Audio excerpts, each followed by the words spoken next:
اصل میں بات یہ ہے کہ رسول اکرم صلی اللہ علیہ وسلم کی ذات عالیہ جو تمام انبیاء سے افضل ہے، حق تعالیٰ جل شانہ نے آپ کی ذات کے اندر جو باتیں رکھی تھی جس کو طریقۂ رسول کہتے ہیں صلی اللہ علیہ وسلم، یہ ایسے نورانی ہے میرے بھائی جو بہت پچھتاؤ گے، میں آپ کو کہتا ہوں آج سن لو اور کر لو، ہے نا؟ دنیا ہی کے اندر آپ کو پتہ چل جائے گا، آپ تو مرنے کے بعد کی بات کرتے ہیں، دنیا ہی میں پتہ چل جائے گا کہ سرکار دو عالم صلی اللہ علیہ وسلم کے طریقے ایسے نورانی ہے کہ جن لوگوں کی ذات کے اندر یہ طریقے آ گئے تو حق تعالیٰ جل شانہ دنیا ہی کے اندر ان کو سکون کا ایک بہت بڑا حصہ بھی دے گا، بہت بڑا حصہ۔ لیکن ہے نا، افسوس کی بات تو یہ ہے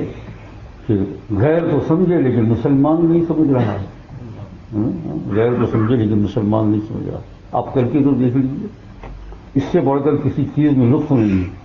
کسی چیز میں اتنا مزہ نہیں ہے جتنا طریقۂ رسول کے اندر مزہ ہے صلی اللہ علیہ وسلم۔